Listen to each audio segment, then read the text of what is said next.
사랑하는 형제자매님, 여러분의 삶에 하나님의 크신 은혜와 평강이 함께 하시기를 기도합니다. 오늘 우리가 함께 나눌 이야기에 앞서 잠시 여러분의 마음을 주님께로 향하는 시간을 갖겠습니다. 혹시 지금 고난의 시간을 보내고 계신가요? 앞이 보이지 않는 짙은 안개 속을 헤매는 듯한 기분이신가요? 괜찮습니다. 오늘 이 이야기가 바로 그런 당신을 위해 하나님께서 예비하신 작은 위로와 빛이 될 줄 믿습니다. 이 귀한 말씀을 듣기 전 여러분의 구독과 좋아요는 더 많은 영혼에게 이 메시지를 전하는 귀한 통로가 됩니다. 또한 이 영상을 주변에 힘들어하는 이들에게 공유하는 작은 행동이 어둠 속에 있는 누군가에게 한 줄기 빛을 전하는 귀한 사역이 될 수 있음을 기억해 주시길 바랍니다. 세상 모든 것이 나를 떠나고 의지할 것 하나 남지 않았을 때 우리는 과연 무엇으로 우리의 믿음을 지탱할 수 있을까요? 우리의 믿음과 기쁨을 유지시켜 줄 것이 오직 보이지 않는 하나님 한 분 외에는 아무것도 남지 않았을 때 바로 그 순간에 하나님은 가장 큰 영광을 받으신다고 저는 믿습니다. 오늘 우리는 모든 것이 송두리째 뽑혀나간 절망의 순간 속에서 어떻게 믿음을 굳건히 지켜낼 수 있는지 한 사람의 삶을 통해 깊이 들여다보고자 합니다. 그의 이름은 바로 존 버니언. 수많은 그리스도인의 영적 여정에 깊은 감동을 준 책, 철로 역정의 저자입니다. 우리는 그의 고난 가득했던 삶을 통해 올바르게 고난받는 것이 어떻게 우리를 오직 하나님 한 분께만 의지하도록 가르치는지 배우게 될 것입니다. 때는 1672년 런던에서 북서쪽으로 약 80km 떨어진 베드퍼드라는 작은 마을. 존 버니언은 무려 12년간의 길고 긴 감옥살이를 마치고 세상 밖으로 나옵니다. 그는 옥살이가 끝나갈 무렵 이전에 썼던 자신의 영적 자서전 죄인 괴수에게 넘치는 은혜의 다음과 같은 글을 덧붙였습니다. 그는 고린도후서 1장 9절 말씀을 인용합니다. 우리는 우리 자신이 사형 선고를 받은 줄 알았으니 이는 우리로 자기를 의지하지 말고 오직 죽은 자를 다시 살리시는 하나님만 의지하게 하심이라. 그리고 이렇게 적었습니다. 나는 이 말씀을 통해 깨닫게 되었다. 만약 내가 올바른 고난을 받으려면 먼저 생명이라 불릴 수 있는 모든 것 위에 사형 선고를 내려야 한다는 것을, 나 자신, 내 아내, 내 자녀들, 나의 건강, 나의 기쁨, 그 모든 것이 내게 대하여 죽은 것으로 여기고 나 또한 그것들에 대하여 죽은 자로 여겨야만 했다. 그리고 두 번째는 보이지 않는 하나님을 의지하여 사는 것이었다. 존 버니언은 깨달았습니다. 올바르게 고난받기 위해서는 더 이상 아내나 자녀, 건강과 같은 세상의 것들을 의지하며 살아서는 안 된다는 것을, 오직 하나님, 보이지 않는 그분을 의지하여 살아가야 한다는 것을 말입니다. 우리에게 아직 선택의 여지가 있을 때, 즉 세상의 것들을 의지할 수 있을 때부터 오직 하나님만을 의지하며 사는 법을 배울 수 있다면 얼마나 좋을까요? 언젠가 우리의 육신이 쇠약해지고 의사가 더 이상 우리가 할 수 있는 일은 없습니다. 라고 말하는 날이 올 것입니다. 그때가 되면 우리는 이미 아내와 자녀들보다 더 오래 살아남아 의지할 것이라고는 오직 하나님 한 분밖에는 없을지도 모릅니다. 그러니 지금부터 그 훈련을 시작하는 것은 참으로 지혜로운 일일 것입니다. 존 버니언은 이 진리를 그의 이른 결혼 생활부터 1688년 60세의 나이로 눈을 감을 때까지 평생에 걸쳐 배워나갔습니다. 그렇다면 존 버니언은 어떤 사람이었고 그의 삶에는 어떤 고난이 있었을까요? 그의 삶을 들여다보기 전에 우리는 먼저 그가 살았던 시대의 배경을 이해해야 합니다. 그의 고난은 개인적인 불행을 넘어 시대의 아픔과 깊이 연결되어 있었기 때문입니다. 존 버니언은 1628년 11월 30일 베드퍼드에서 남쪽으로 약 6km 떨어진 엘스토우라는 곳에서 태어났습니다. 이 시기는 영국 역사상 가장 격렬한 정치적, 종교적 갈등이 폭발하던 때였습니다. 이는 우리 한국인들에게는 일제강점기나 6.25 전쟁과 같은 격동의 시대를 떠올리게 합니다. 당시 영국은 국왕 찰스 1세와 그를 지지하는 왕당파, 그리고 의회파 사이에 팽팽한 긴장감이 흐르고 있었습니다. 특히 종교적인 문제가 갈등의 핵심이었죠. 국왕은 영국 국교에 통일된 예식과 질서를 강요했고, 성경의 가르침에 따라 더 순수한 신앙을 추구했던 이들, 즉 우리가 청교도라고 부르는 사람들을 억압했습니다. 청교도들은 정해진 기도문이나 감독의 서품 없이 오직 말씀에 따라 자유롭게 예배하고 신앙생활을 하길 원했습니다. 이러한 갈등은 결국 1642년 내전으로 폭발했습니다. 올리버 크로멜이 이끄는 의회파가 승리했고 1649년에는 국왕 찰스 1세가 처형당하는 충격적인 사건이 벌어집니다. 한 나라의 왕이 백성들의 손에 참수당했다는 것은 당시로서는 상상조차 할 수 없는 일이었습니다. 그만큼 시대는 혼란과 격변의 소용돌이 속에 있었습니다. 크로멜이 통치하는 동안 청교도들은 잠시 신앙의 자유를 누렸습니다. 하지만 1658년 크로멜이 사망하자 영국은 다시 극심한 혼란에 빠집니다. 불안정한 상황에 지친 사람들은 강력한 지도자를 원했고 결국 망명에 있던 찰스 1세의 아들 찰스 2세를 왕으로 다시 추대합니다. 이것이 바로 1660년의 왕정 복고입니다.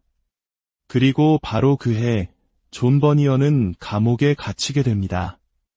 왕정이 복고되면서 청교도에 대한 핍박이 다시 시작되었기 때문입니다. 새로운 법령은 영국 국교회의 기도서와 예식을 따르지 않는 모든 목회 활동을 불법으로 규정했습니다. 수천 명의 청교도 목사들이 강단에서 쫓겨났고 허가 없이 설교하는 이들은 가차없이 감옥에 보내졌습니다. 존 버니언 역시 그중 한 명이었습니다. 그는 이후 1688년 세상을 떠날 때까지 언제 다시 잡혀갈지 모르는 불안한 삶을 살아야 했습니다. 어떤 해에는 보안관들이 300명의 청교도를 학살하는 끔찍한 일도 벌어졌습니다. 이것이 바로 존 버니언이 숨쉬고 살아가던 시대의 공기였습니다. 이런 시대적 배경 속에서 그의 개인적인 삶은 어떠했을까요? 그의 고난은 10대 시절부터 시작되었습니다.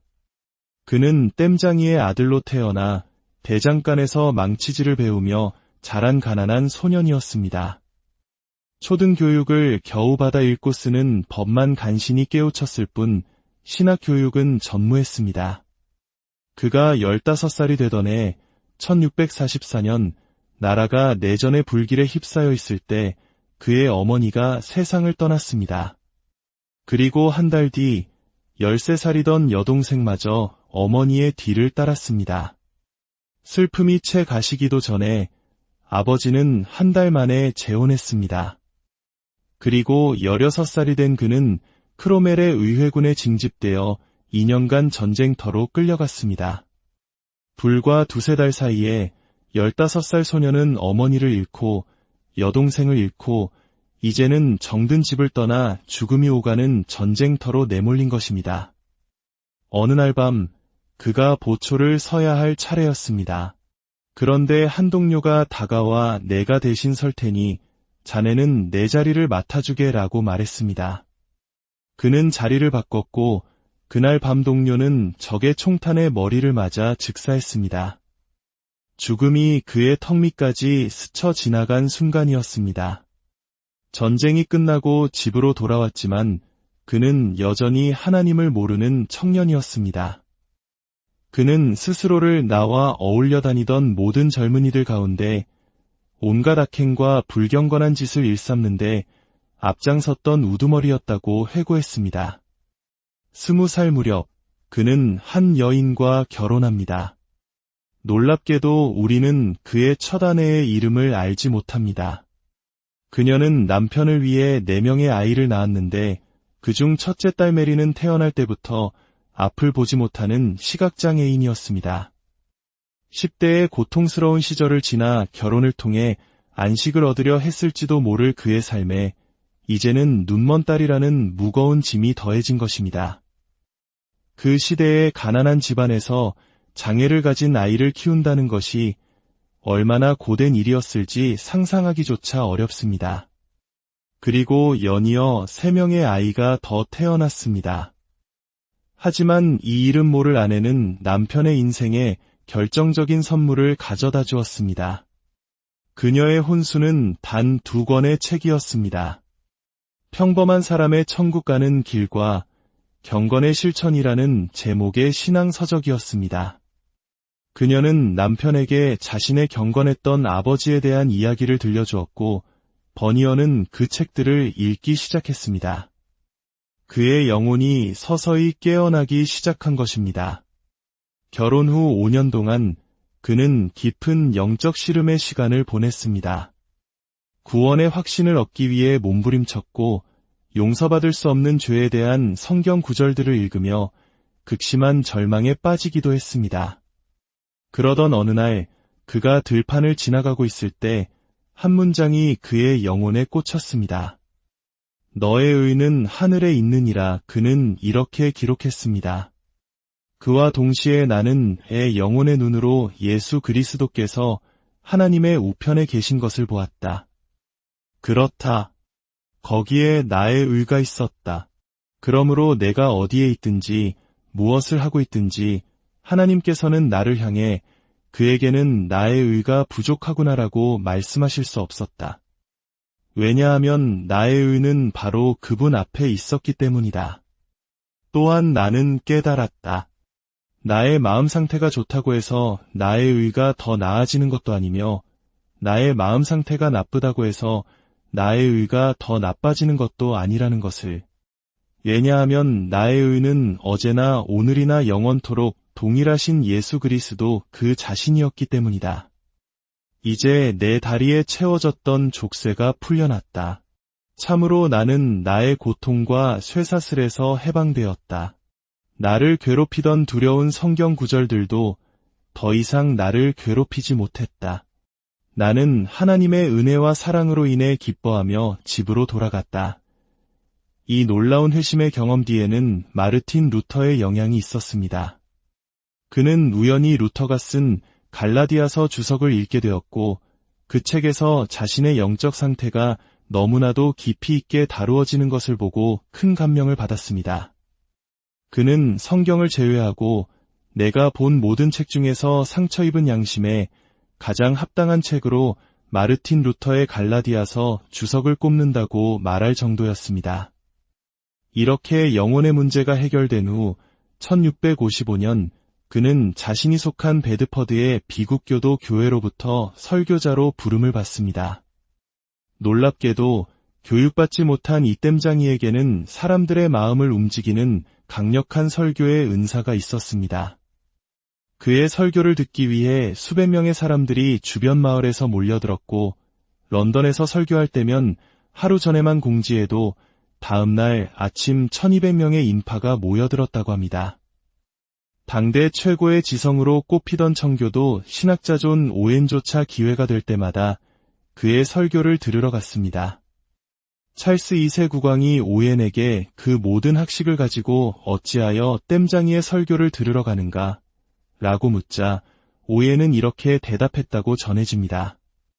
폐하, 저의 모든 학식을 사람의 마음을 만지는 저 땜장이의 능력과 바꿀 수만 있다면 그리하겠습니다. 그러나 그의 삶의 고난은 계속되었습니다. 결혼한 지 10년 만에 그의 첫 아내가 세상을 떠났습니다.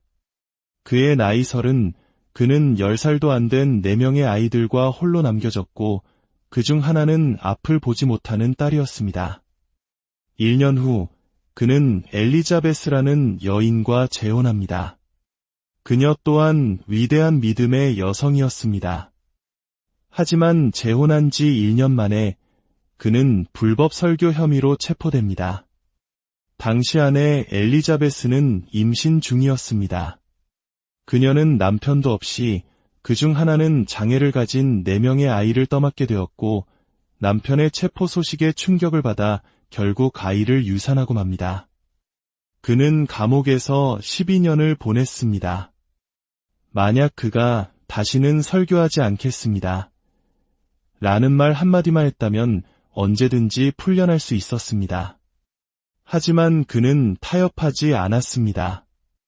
만약 제 양심을 계속해서 도살장으로 만들지 않는 한, 제 자신의 눈을 뽑아내고 맹인에게 인도되기를 맡기지 않는 한 아무것도 할 수 없다면 저는 전능하신 하나님의 도우심과 방패로 연약한 생명이 계속되는 한 고난받기를 결심했습니다. 제 믿음과 원칙을 저버리느니 차라리 제 눈썹에 이끼가 낄 때까지 고난받겠습니다.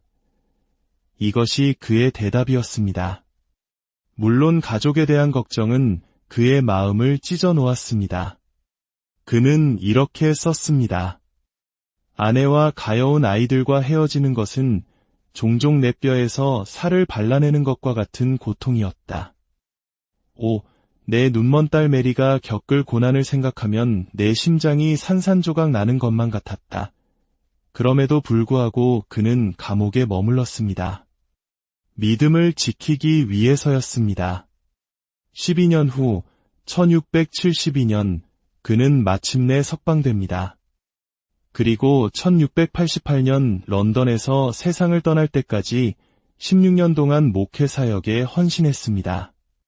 그 세월 동안에도 청교도에 대한 핍박은 계속되었지만 하나님께서는 기적적으로 그를 지켜주셨습니다. 60세가 되던 1688년 8월 그는 교인 부자 사이의 갈등을 화해시키고 설교 약속을 지키기 위해 런던으로 향했습니다. 일을 마치고 돌아오는 길에 억수 같은 비를 만났고 뼛속까지 젖은 그는 심한 열병을 앓게 되었습니다. 그리고 1688년 8월 31일 그는 아내와 자녀들의 곁을 떠나 런던에서 조용히 눈을 감았습니다. 아마도 가족들은 그가 임종을 맞이한다는 사실조차 미리 알지 못했을 것입니다. 그의 삶을 돌아봅시다. 어머니와 여동생의 갑작스러운 죽음, 아버지의 빠른 재혼, 16살의 나이에 겪은 징집, 행복한 결혼 생활 중에 태어난 눈먼 첫째 딸, 구원의 확신을 얻기까지 수년간 겪었던 영적 우울과 어둠, 30살의 첫 아내를 잃고 내 아이와 남겨진 슬픔, 재혼 1년 만에 시작된 12년간의 감옥살이와 그로 인한 가족의 고통, 석방 후에도 계속된 정치적 불안과 박해의 위협, 이 모든 것이 존 버니언의 삶을 채웠던 고난의 조각들입니다. 그는 이 모든 고난 속에서 무엇을 배웠을까요?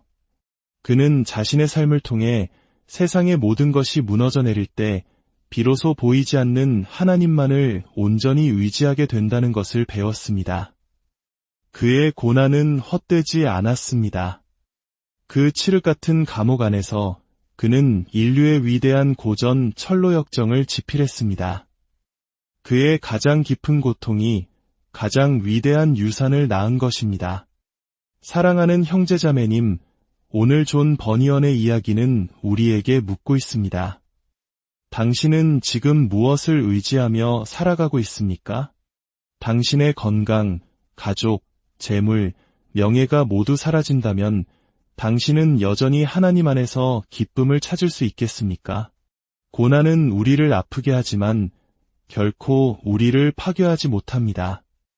오히려 고난은 우리가 의지하던 세상의 것들이 얼마나 연약한지를 깨닫게 하고 우리의 시선을 영원하고 변치 않으시는 하나님께로 향하게 하는 강력한 도구입니다.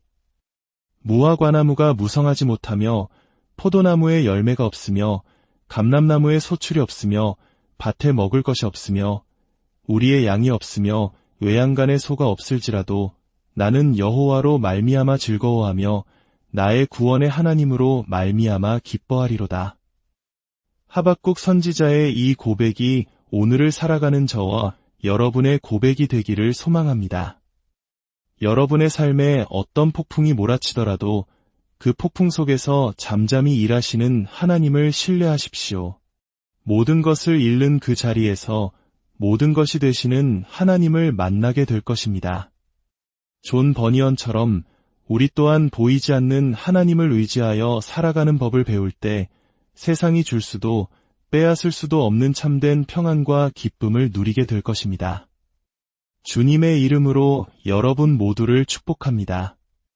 여러분의 모든 걸음 위에 하나님의 인도하심과 보호하심이 함께 하시기를, 그리고 어떠한 고난 속에서도 흔들리지 않는 믿음의 반석 위에 굳건히